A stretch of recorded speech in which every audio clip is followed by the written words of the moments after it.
Hey, what's up, YouTube? This is Adam B with Newscan.net. It's Thursday, March 21st, 2019. And I want to talk today about a little bit about what's going on in British Columbia with the measles vaccination. Actually, what's happening all around the world with these simultaneous outbreaks of measles and the ushering in of, all sorts of different legislation that seems to either out and out coerce people or create very difficult situations for people in terms of allowing for refusal of a medical procedure. So in BC, they just announced now that they're doing a range of vaccination clinics that they want to get people up to date in the schools. And then come September, there's going to be mandatory vaccination reporting. This is mandatory vaccinations by other means. They know they can't just impose a medical procedure on people. That's going to be too problematic. But it's so obvious. And, I'm not going to get into it now, but I really encourage people to see the repetition that's being used to promote the idea that anybody who's against the vaccination is really just a moron and an idiot and not worthy of having an opinion or any say. And I've seen no discussions around the civil liberties issue. It's all about science, and it's a lie. You're being lied to. So I really encourage people to look into it. There's a lot of medical professionals themselves, nurses, doctors, pharmacists, you name it, psychiatrists, whatnot, that are anti-vax. You can easily find interview after interview online with all kinds of people. You can go to YouTube, you can Google it. It's not hard to find. But for some reason, there seems to be, when you go on to boards like cbc.ca and look at the way that the forums are being conducted, there's no dissent. There's zero, practically no one that is against vaccinations if you just were to gauge the public response by the responses posted to forums like CBC. So it's obvious to me that they're heavily censoring content on those forums to create a lopsided view of what the public opinion is.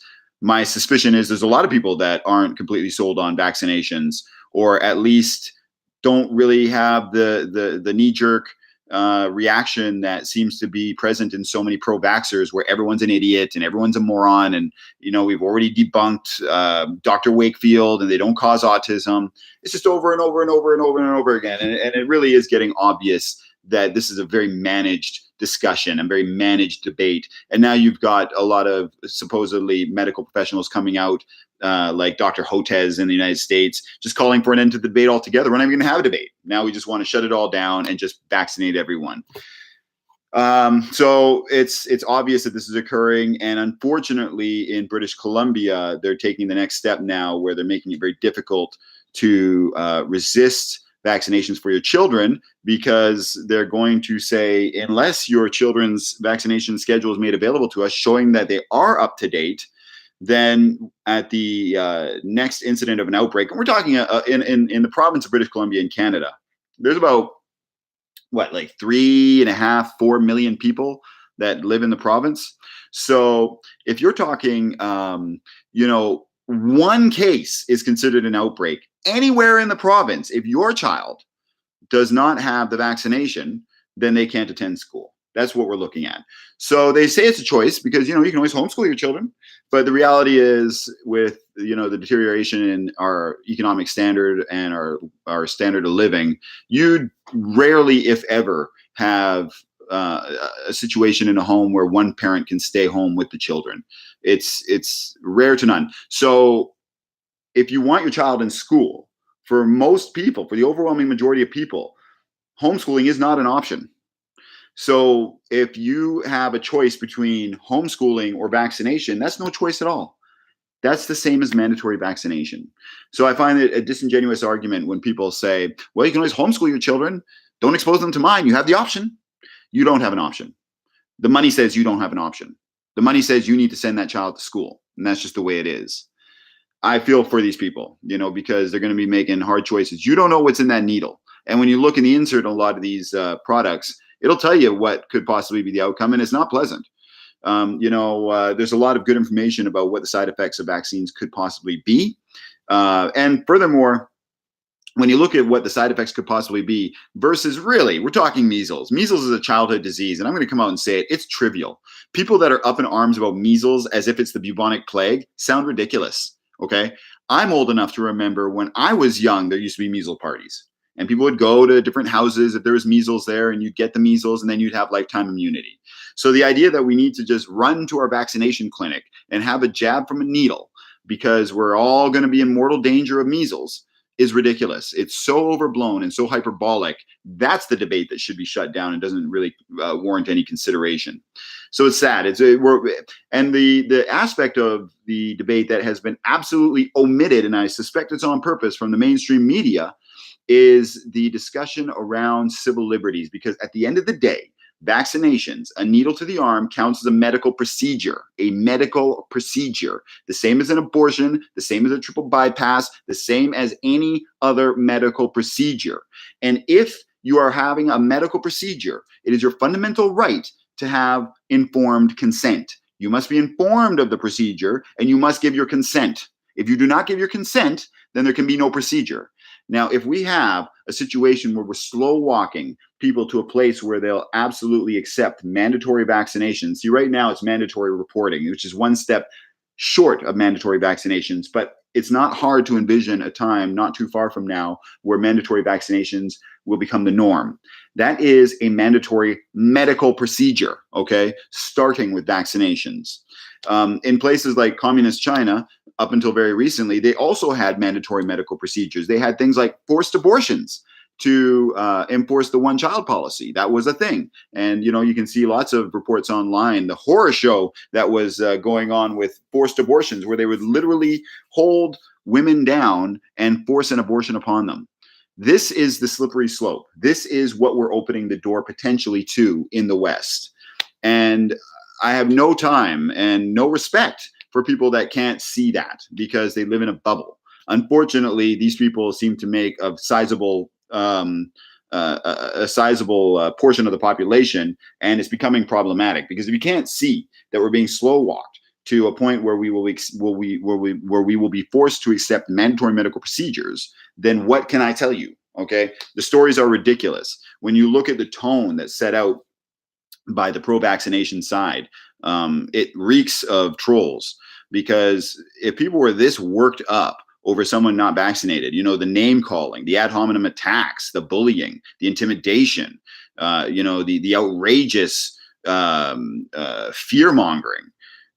Where is this tone when we're talking about drunk drivers? I've seen drunk drivers portrayed in the media with more respect than someone who refuses to vaccinate their children because they may have a concern about side effects, or they're not really, sure about how the reaction might play out with their own child. So when I see this overwhelming response, not to mention the fact that I myself have seen how no matter how banal the comment, even calling for a discussion around civil liberties can get you banned on a lot of these forums. They're clearly being censored. So it looks to me like what you have is a corporate pro-vax campaign, corporate-funded pro-vax campaign masquerading as a grassroots campaign, and it's being aided and abetted by your mainstream media. Sad, but that's what I see. So if you have to refuse a vaccination, then refuse it on the basis that you do not consent to a medical procedure that will be forced upon you. No medical procedure. I don't care if it's just a jab from a needle, and I don't care if it's a forced abortion. None of that is okay by my book. So a lot of, the pro-vax side comes back and says things like, well, I've heard this many times. Have you been to a country that didn't have vaccinations? And my response is always the same. Yes. And I've also been to a country that doesn't have civil liberties. Both are really ugly. And you know what? I'll take the civil liberties over the forced vaccination in terms of safeguarding my rights and safeguarding my well-being. I'd rather have civil liberties than a vaccination. Now, I'm a reasonable person. If everyone in the street, I look out and I see them all dying of measles, okay, give me the vax. Okay, give it to my children. I don't want to die.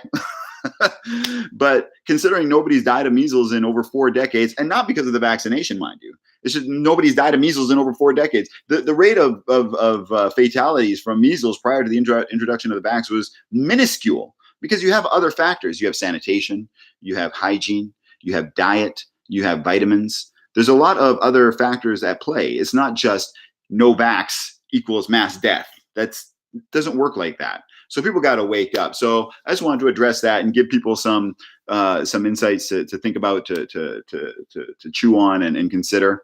Now, beyond that, also happening in the news is the New Zealand mosque attack. So that happened in Christchurch on the Ides of March, which I think is an interesting date to consider. And the way the story is being spun now, it looks like it's shaping up to be used in terms of enforcing censorship.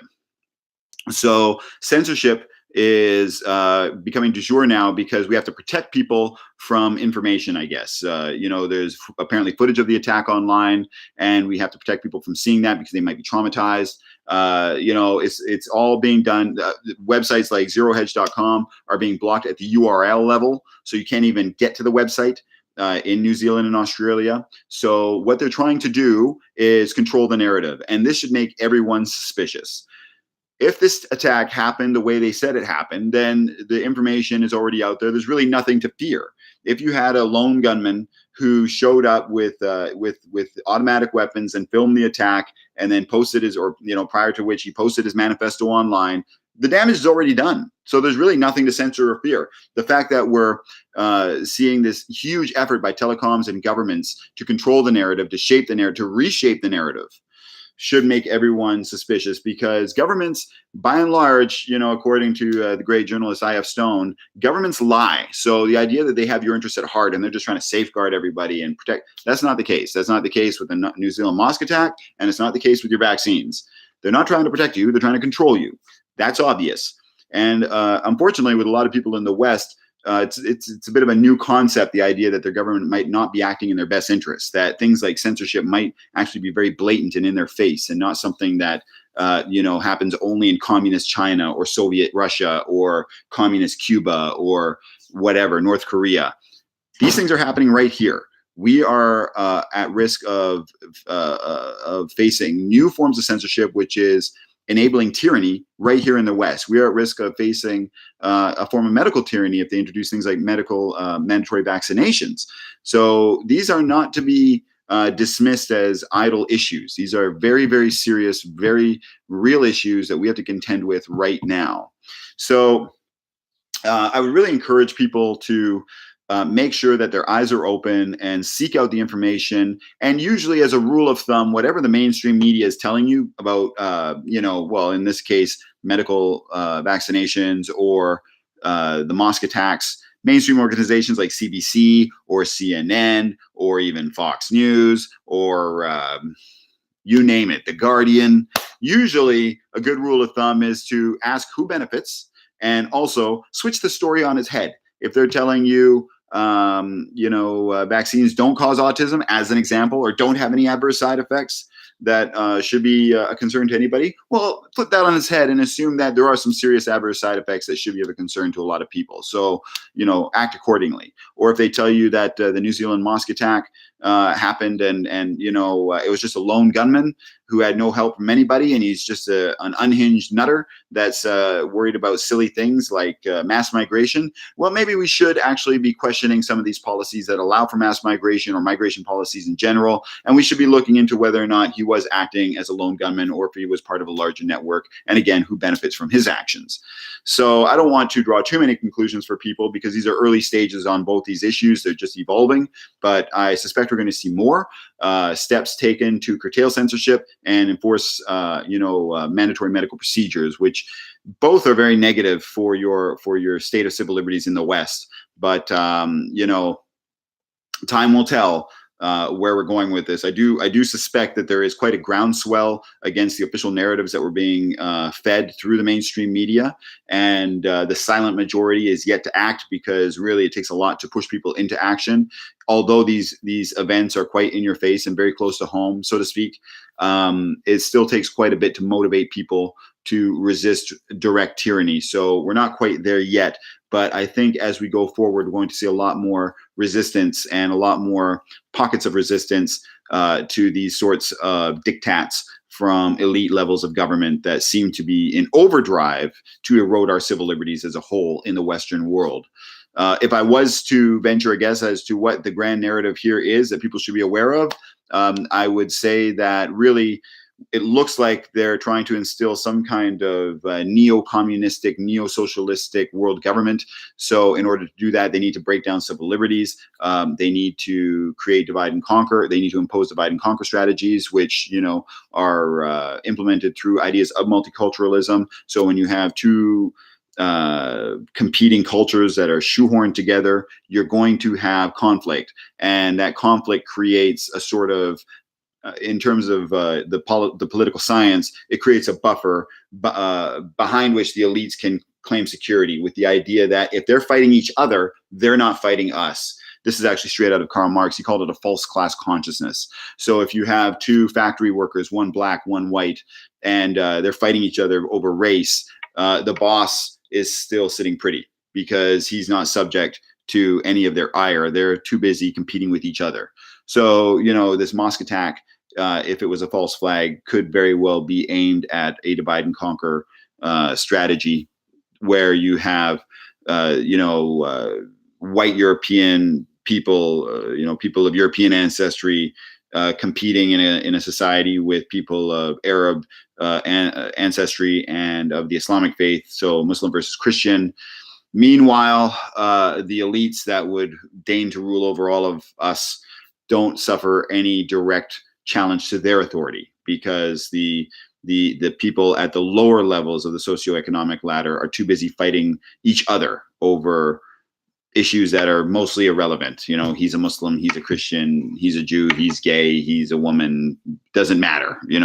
Fighting each other over these things is a waste of time, because at the end of the day, you're still being ruled and your civil liberties are still being eroded. So the idea then is to drop the false class consciousness and see that we're all on the same side here.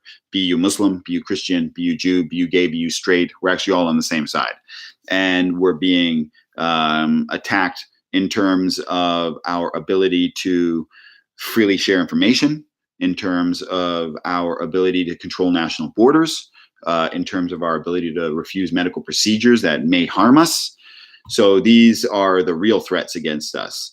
And I see it not abating anytime soon. In fact, with this New Zealand mosque attack, it looks like the censorship of the internet is on the increase, and it looks like it's being supported at this time anyway by the New Zealand and the Australia government.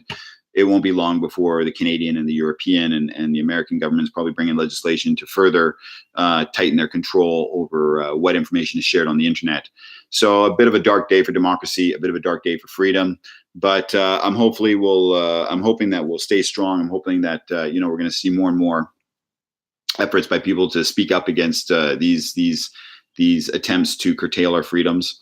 And when that day comes, we'll be on the lookout for what the narratives are, and we'll try and keep offering you analysis and telling you what's going on out there in the real world. So until then, this is Adam B, Newscan.net. Peace.